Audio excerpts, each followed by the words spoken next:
يفقهوا قولي. السلام الله عليكم ورحمة الله وبركاته.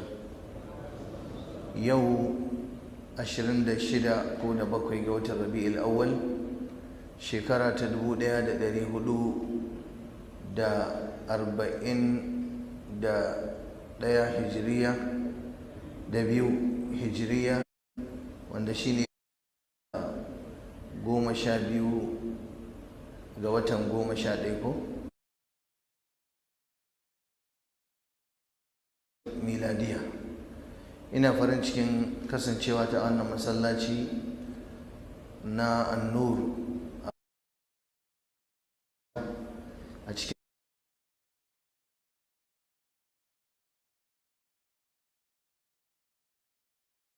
su kubutar da mu rayuwarmu duniya da lahira. Idan za a tuna a baya can mu ta farko mun faro irgo wasu zunubai da ake ce da su al-muhlikat. A lokaci bai bari ba muka tsaya, to yau zan cika ce ko in faɗi abin da lokaci ya bar mun na bayani akan waɗannan manyan zunubai.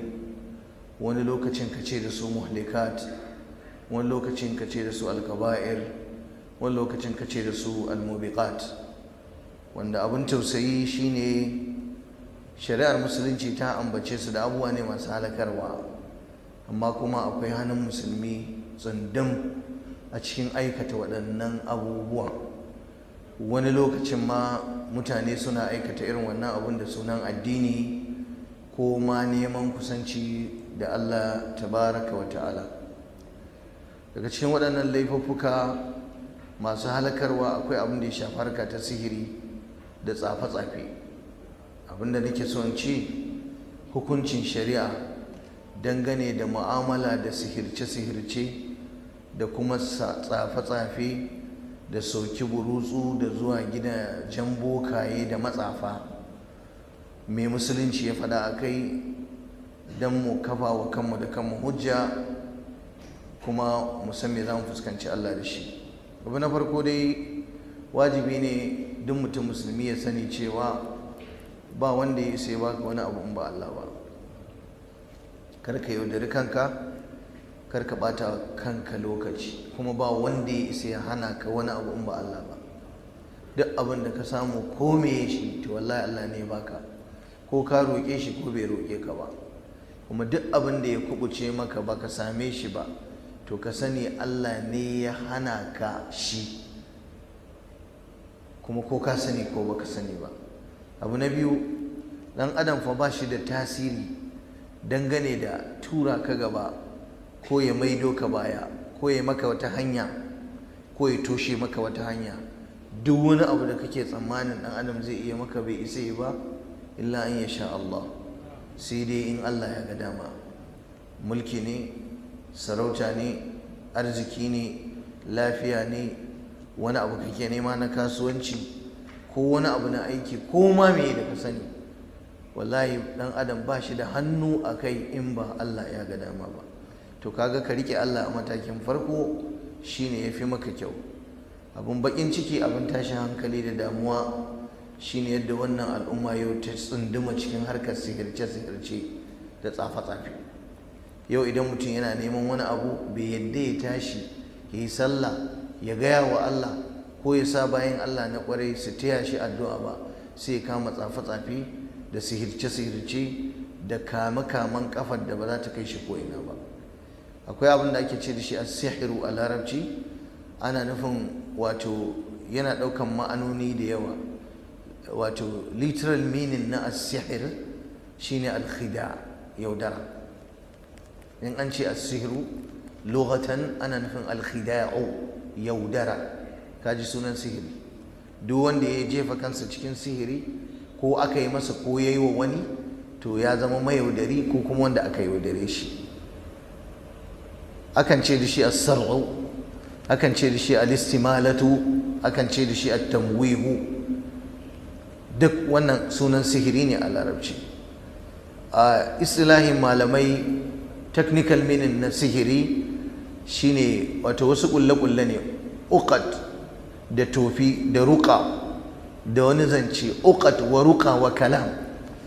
Wani abu ne da za a kulla, wani abu ne da za a tofa, ko wani zance ne da za a faɗa ko a rubuta shi ko kuma a yi aiki da shi wanda zai yi tasiri, alladhi yu'assiru fi badanil mashur, wanda zai tasiri a jikin wanda aka yi wa sihiri, ko kuma ya tasiri a zuciyarsa ko ya tasiri a hankalinsa ba tare da shi wanda aka yi wa abin ya sani ba.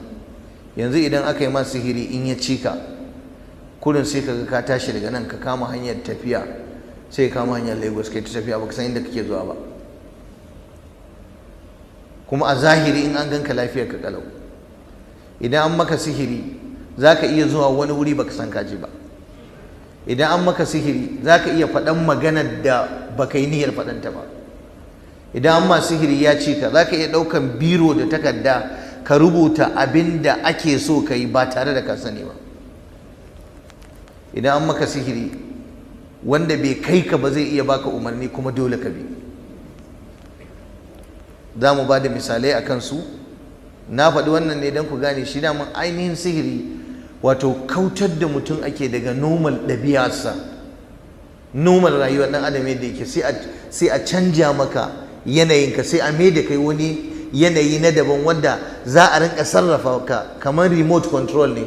In ka ga dama ka kashe tasha, in ka ga dama ka canja tasha, in ka ga dama ka juya ta. To shi ma ɗan adam fa ana iya yi masa haka ta hanyar sihiri. Kuma sihiri gaskiya ne, sihiri ba ƙarya ba ne. Za mu buga misalai insha Allahu tabaraka wa ta'ala.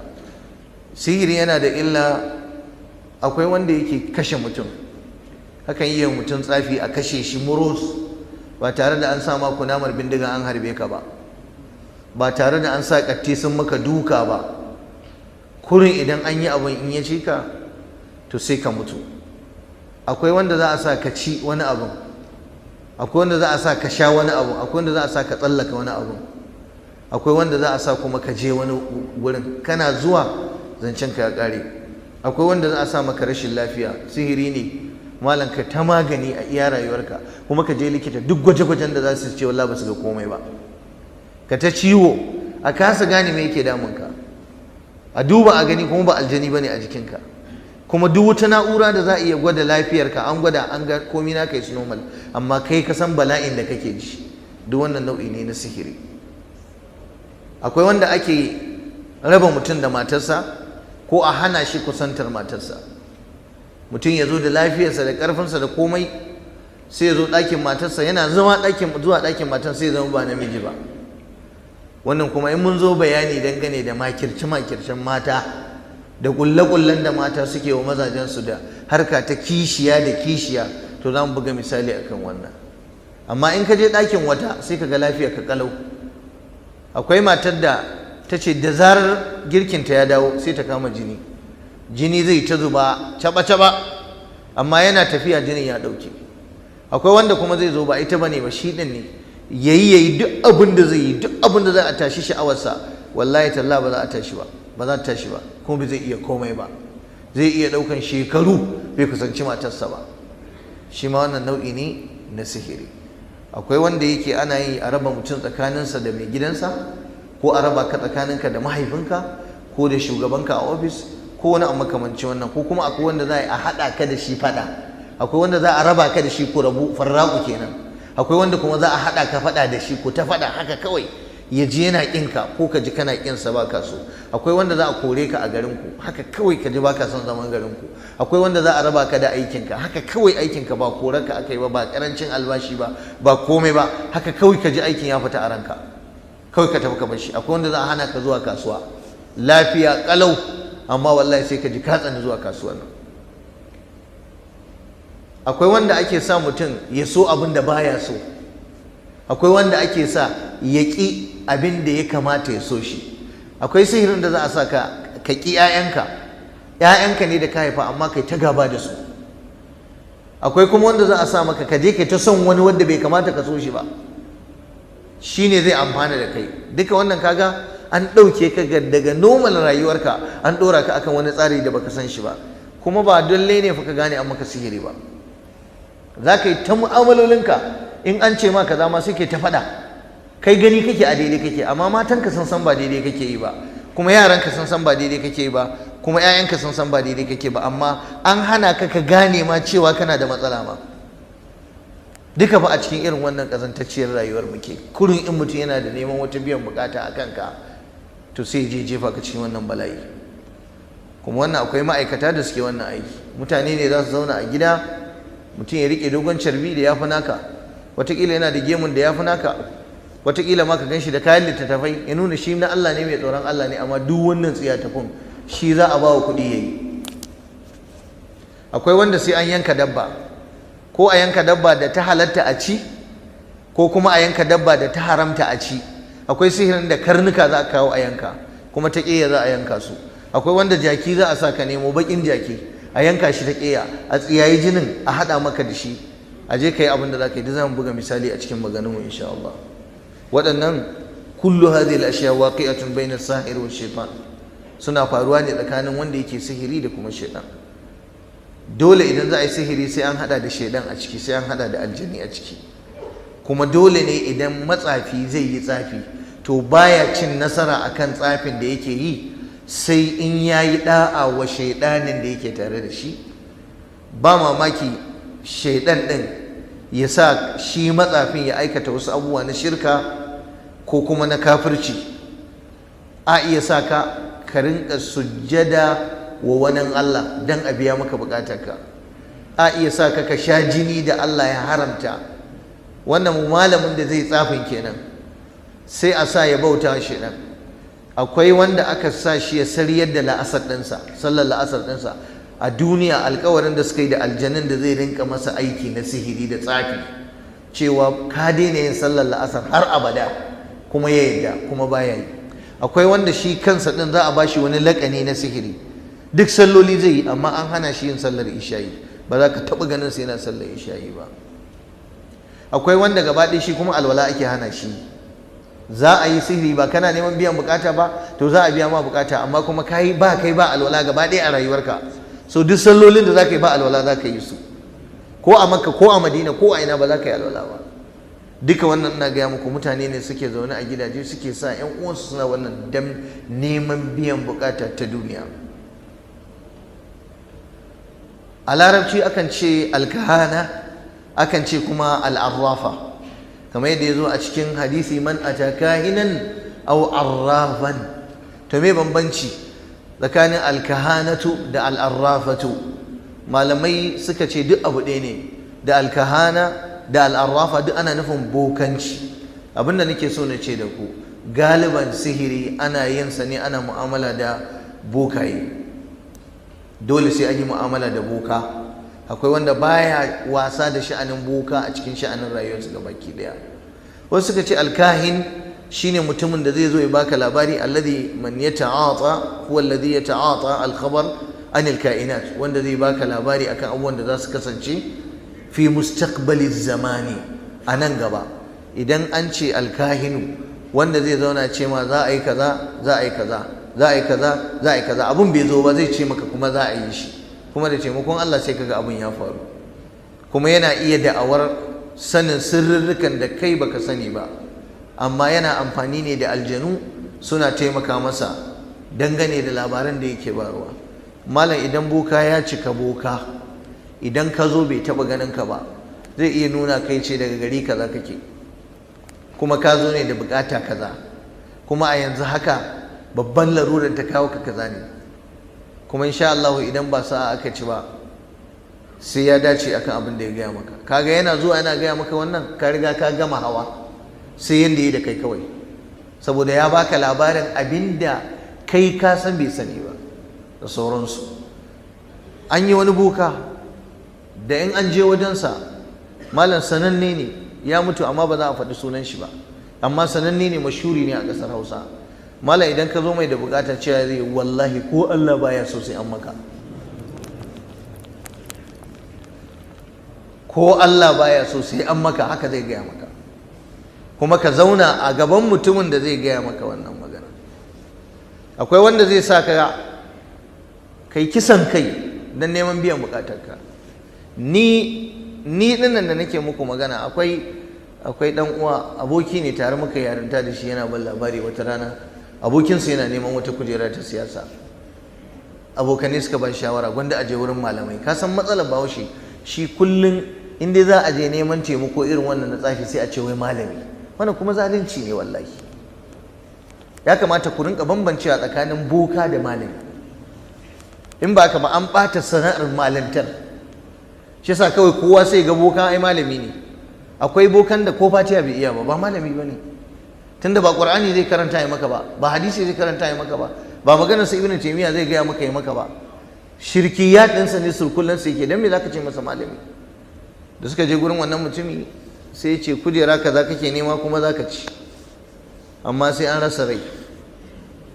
Yi shiru, sai wani abokin sai ce kada Allah gafara, akram kallahu ya za a yi? Sai ce jariri nake so a kawo mun sabon haihuwa, jariri sabon haihuwa, a kashe shi a kawo shi. Yayi shiru, yi jigum, sai wani abokin sai ce za a kawo malam, kuma wallahi malam sai da aka kawo jaririn nan, sai da aka kawo. Ai yana faruwa lokacin ko aje asibiti kaji an ce jariri ya bata, ko mace ta haihu an zo dubiya an nemi jariri an rasa, matsafa aka kaiwa. Ina wannan bayani ne don ku gane illar malamai matsafa a cikin wannan al'umma. Wallahi illar su ya fita 'yan fashi da makami, kuma zan yi justifying abin da na faɗa. Ɓarnar da suke, dan ɗan fashi da makami ya raba ka da kuɗinka ne, ya raba ka da abin duniya, amma boka zai raba ka da imaninka, ya raba ka da addininka, ka ridda ka kafirce, ka mutu ka shiga wuta. Shi ko wannan iyakaci ya ɗauke maka abinka ne na duniya. Haka aka je aka ɗauko jaririn na aka kawo shi. Wani dattijo yake gaya min, wato dattijo ne mai shekaru, ya ce shi ya san waye aka yi wannan abu. Ya ce wallahi malam zuwa aka ɗauki jaririn aka markaɗe shi, aka tinnika shi a turmi, yadda mata suke daka gyaɗa da gero da dawa a cikin turmi, haka aka dake jaririn aka haɗa shi da garin magani, kuma aka ba wannan mutumin ya cinye shi gaba ɗaya, saboda yana neman wani abu na duniya. Shine ɗazu ɗan uwa malam Bala yake gabatarwa, yake cewa yin wasu abubuwa saboda neman duniya. Ku yi haƙuri da maganganun da zan faɗa, ku yi haƙuri da saƙon da za ku ɗauka, amma ku yi haƙuri mu gaya wa kanmu gaskiya, mu daina yaudara kanmu. Wani akan wannan duniya ba abin da bai zai yi ba. Za ka ga mutum iya kamala amma fajiri ne cikakke, zai iya yin shirka da Allah, zai iya kashe ɗan uwansa saboda neman biyan bukata. Hakan aka yi kuma aka kirɓe masa shi, ya je ya cinye shi saboda yana neman wata biyan bukata, kuma ya samu bukatar. Ba mamaki so yake samu a garinsu, ko kuma so yake zo nan garin. In an ce al'arraf ana nufin wanda shi kuma yake kawo wasu maganganu cewa ya san kaza, ya san kaza, kafin kaza din ya faru zai ce ma ya san kaza, ya san kaza, zai kawo wasu muqaddimat, zai kawo wasu shimfiɗa ta maganganu, kuma sai ga abin ya dace. Waɗannan gaba ɗaya manzon Allah ya ba mu labari a kansu. Zan zo in faɗi abin da annabi ya faɗa dangane da waɗannan mutane. Idan kun fahimce ni, kenan akwai mutanen da suka zauna a gidajensu, wanda aikinsu kawai su zo a kawo musu wannan harka su yi, su ma ɗin don su samu duniya, kuma don su samu wani duniya. Amma abin tausayin shine yanzu kai da za ka je wajen wani ka miƙa masa buƙatarka, ko dai neman jari, ko neman ka fi kowa kuɗi a garinku, ko ka fi kowa mulki, ko ka dawwama akan mulki. Akwai masu zuwa wai don su dawwama akan mulki, ko don ka samu wani abu. Ƙarshen ta dai duniya ne za ka samu, ake cewa. To in mutum ya ce zai baka riga, me yasa ba za ka duba ta wuyansa ba shi? Yanzu ka je wurin mutumin da watakila kafin ka je gidansa sai da kai tafiyar kafa, ko inda ma motarka ba za ta iya shiga ba. Akwai wanda wallahi a babur din a caba ake goya su, a kai su a shigar da su ƙauye don neman biyan bukata. Sai ka je ka tarar da shi bai da gidan kirki, yana cikin datti da dauɗa, bai da abincin kirki, babu alamar ni'ima a tattare da shi, amma ka zauna a wurinsa ka ce wai ya nema maka wai duniya. To kuma idan in ya gama nema maka duniyan fa, in ka biya shi kuma karɓa zai yi fa. To tun da har kai zai nema maka, me yasa bai nema kan shi ba? Wannan simple calculation ya ishe ka gane ai. Yaya za ka je ka ce baka kaza, alhalin kuma shi ɗin yana cikin buƙatar abin? in ka bashi 5,000 sai ya kusan yi maka sujjada saboda murna, amma kuma ya je ya maka hanyar miliyan kaza ko biliyan kaza. Duka wannan idan Allah ya toshe basirar mutum, to haka zai je ya fada cikin wannan musiba ba tare da ya farka ba. Gabar magana ta biyu a cikin nan shine akwai abubuwa da sun tabbata na kafirci ne da matsafa suke yi a lokacin da suke aikin tsafi. Zan faɗe su ne dan duk wanda ya kai kansa wajen waɗannan mutane ya san ga abin da ake yi dan neman masa buƙatarsa ta duniya. Daga cikinsu bincike ya tabbatar da akwai wanda yake ɗaukan alƙur'ani izu 60 ya watsa shi a kansa, ya zuba shi a jikinsa ga baki ɗaya tun daga samansa har ƙasa, ya tattaka shi. Ba ma tattaka shi kaɗai ba, sai ya kai shi har cikin bayan gida, ko a sa shi ya fitsari akan ƙur'ani izu 60, ko ya ɗauki ƙur'ani izu 60 ya zuba shi a toilet. Ɗaya kenan. Daga cikinsu akwai wanda yake rubuta alƙur'ani. In za a yi wani aikin sai a ce za a rubuta ƙur'ani tun daga farkon baƙar hannasi, amma da jini za a rubuta shi, ko kuma za a rubuta ƙur'ani da ruwan fitsari, sai a haɗa ruwan fitsari na ƙarti shine tawadar, wani lokacin a kaɗa shi da bayan gida sai a rubuce alƙur'ani. Wallahi ina ga muku akwai wanda suke rubuta alƙur'ani da jinin haila a cikin wannan al'ummar. Ya Allah ka yafe mana. Da jinin al'ada na mata za su nema saboda neman biyan bukata, haka shaitan din ya ce yayi. Ka sa a rubuta maka ƙur'ani izu 60 da jinin haila. Daga cikinsu akwai wanda yake sa a rubuta masa ƙur'ani a ƙarƙashin tafin ƙafarsa, sura kaza. Sukan zaɓi wasu surori sai a rubuce musu da wani alƙalami siriri ko na ƙarfe, sai a rubuta musu a ƙarƙashin tafin ƙafarsu, sai a ce sa safa su kama hanya su tafiyar su, sai sun yi ni suna take waɗannan ayoyin. Wai ka san me ya amfani wannan? Duk wanda ya sa shi a ƙasa ya gama take shi ba ibi sai ya ɗaga ba. Akwai daga cikinsu masu rubuta Fatiha da ribas, ghairil maghdubi alaihim waladdallin ne ƙarshen Fatiha ko? To idan an zo rubuto ta, to sai a fara da waladdallin ghairil maghdubi siratal ladina, ma'ana ta ƙarshen ta za a fara rubuto ta, a akkasa ta, a reversing ɗinta, sai a wanke ma sai a baka kasha. Daga cikinsu akwai wanda ake sa shi ya ɗebi watanni 5, 6, 7 ko shekara yana zuwa wata sallah, tsayayyar sallah ba tare da alwala ba. Kana son biyan bukata kaza, to sai ka yi sallah kaza babu alwala ta shekara kaza ko wata kaza, kuma duk suna yi. Daga cikinsu akwai wanda ake sa ya je ya yanka dabba da sunan shedan. Idan ya zo zai yanka rago, sai a sa masa, a bashi sunan aljanu da shi za a kira. Wani lokacin bokan ya yanka, wani lokacin shi za a ce ya yanka a gidansa, kuma a ce ya raba wa makota.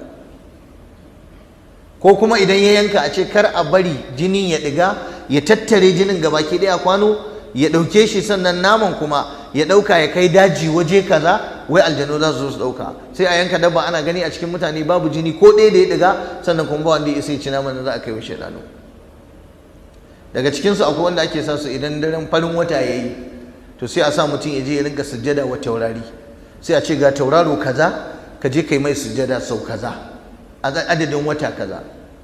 Daga cikinsu la ilaha illallah, daga cikinsu masu sihiri ko wanda ake wa sihiri ko ake yi musu sihiri don biyan bukata, akwai wanda za a sa shi ya je sai ya nemi uwarsa ya sadu da ita.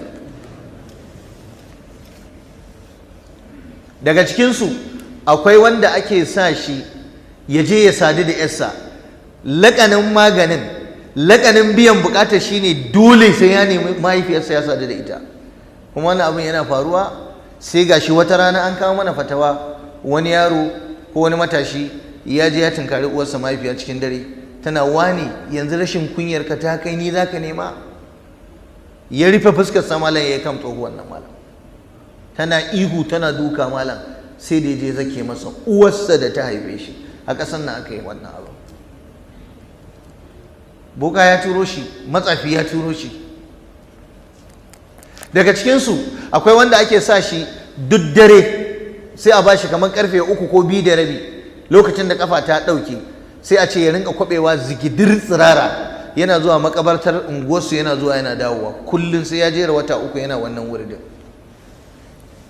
Daga cikinsu akwai wanda ake sa shi ya je ya dawafin wato masallacin annabi gaba ɗaya. Kun ga fadin masallacin manzo Allah, ba wai kabarin annabi ba, masallacin wannan harabar gaba ɗaya haka zai kewaya yana dawafinta, yanda ake dawafin ɗakin Kaaba shi kuma an bashi dawafin masallacin annabi. Shi yasa na ce muku akwai abin da ake yin su da sunan addini amma tsafi ne, sihiri ne. Wannan kaɗan ne na baku misalai dangane da ainihin wato abubuwan nan da mutane suke yi na shirkiyat. Akwai wanda su bokayen suke yi, akwai wanda kuma kai za a sa kai. Akan gaso hantar alade ko hantar kare ko hantar bakin jaki a ɗauka a baka kaci. Daga cikinsu akwai wanda ake sa su je su tone makabarta, su samu private part na mace, su je su yanko ko mamanta ko gabanta a yanko.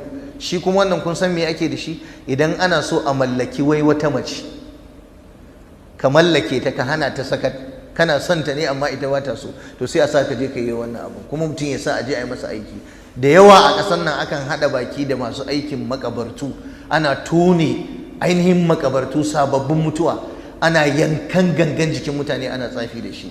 Ina mamaki matuƙa mutum a ce rashin tsoron Allahnsa ya kai ga zai iya buɗe kabari ya yanki jikin gawa don a samu biyan bukata.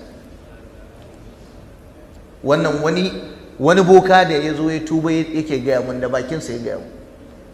Yaro ne matashi malam, wata rana ya ji karatu, ya ji wa'azi, ya zo ya tuba, ya ce wallahi malam duk abin da ake faɗa ka ganni nan ba zan iya irga ma sau nawa na je makabarta karfe 2 dare karfe 3 dare ba.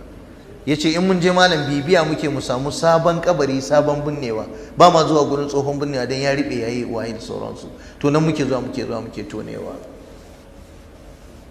Ya ce kuma ban san iya mutane nawa na halakar ko ne musu sihiri ko wani samu ba. Yaro ne karami amma ya samu kuɗi na fitar hankali saboda yana tamwi.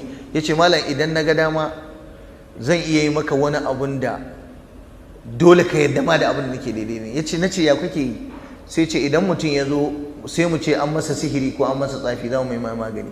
Sai mu ce ya je ya kawo kwaya kaza, idan ya kawo sai mu shiga ɗaki da kwan, mu ma kuma muna da namu kwan, mun tsiyaye kwan, allura suke samu, sai su soka wa kwan allura, sai su zuke ruwan cikin kwan gaba daya. Ka fahimta?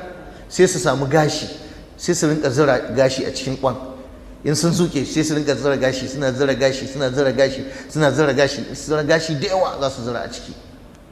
Da ainihin wato wannan suke sa shi da wani abu siriri. Idan sun gama sai su samu gam na ruwa ko na salita haka na ruwa, sai su liƙe bakin kwan. Idan an zo sai a ce ga sunan cikin kwan da ka kawo, sai a daga a kira sunan aljani, ai mai kirari, ai mai kirari, ai mai kirari, sai a baka a ce ga sunan fasa ka gani. In ka fasa wannan za ka ga ruwa, in ka fasa wannan sai ga gashi. Ya ce to kaga abin da aka cusa mu a cikin cikinka, ga abin da aka cusa maka a cikin cikinka. Ba dole ka yadda ba, kai ne ka kawo kwai guda 5 ka kawo, kuma an kawo ma kwai guda 5. Da haka an zo ka ce ka fasa, sai ka zo ka fasa, kuma za ka ji nauyinsu ɗaya. Wannan misali ne ɗaya, ba zan faɗa da yawa ba na kar wani ya je ci gaba da yi.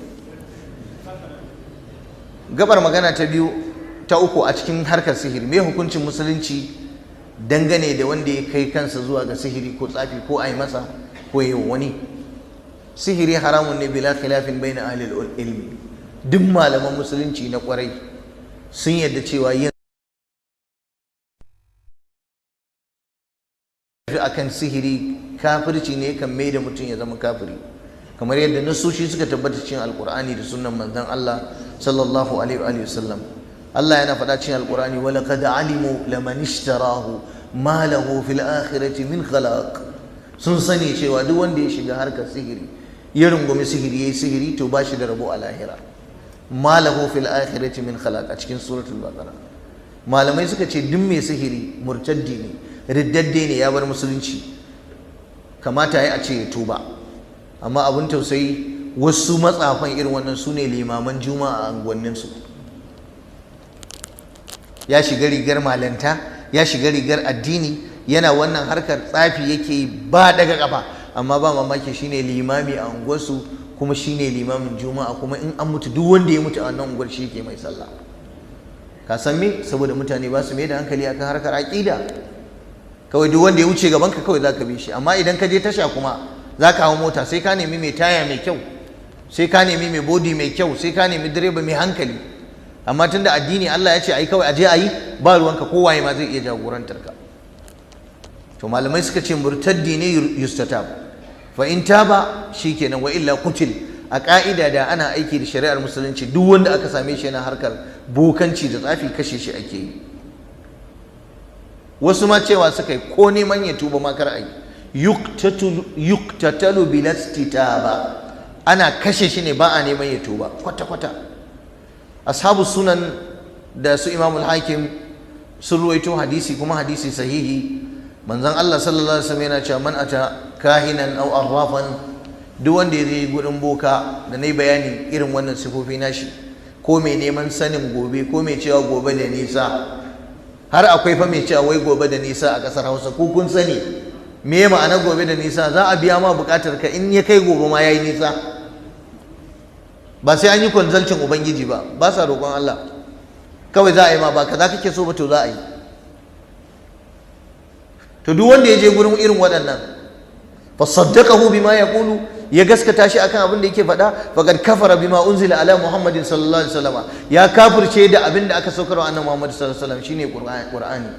duk wanda yake mu'amala da irin waɗannan mutane, ko akan mulkinsa, ko akan sarautarsa, ko akan kasuwancinsa, ko akan ofis ɗinsa, ko akan aurenta, ko akan aurensa, ko akan kaza ɗinsa, ko akan makarantarsa, ko akan wani matsayinsa, yake mu'amala da wannan, to ya kafircewa da abin da Allah ya sakar annabi Muhammad sallallahu alaihi wasallam. a riwayar Imam Muslim, ɗaya daga cikin matan manzon Allah sallallahu alaihi wasallam take cewa ai annabi ya faɗa cewa duk wanda ya je gurin boka ko wani matsafi ya tambaye shi, lam tuqbal lahu salatun 40 laila, ba za a karɓi sallarsa ba ta kwana 40. tsautsayi ya kai ka je gurin irin waɗannan malaman ko irin waɗannan mutane, ka je wurinsu, to automatically sallarka ta kwana 40 babu ita, ko kayi karama ko ba za a karɓa ba, ka barar da sallarka ta kwana 40. to ya za ka yi ka shiga aljanna alhalin an je an irga wasu sallolin ka babu su? kuma a lissafi na shiga aljanna, tun ranar da ka balaga za a lissafa sallolin da Allah ya dora ma iya adadin shekarun da kai a duniya. sallah nawa ya kamata a ce ka zo da ita? idan aka samu ɗaya ta samu matsala, to sai an bincika fa. in kana da nafila, sai a ce a duba nafilarsa, sai a compensating abin da ka rasa na farilla. to wannan kuma shine amfanin yawaita yin nafila.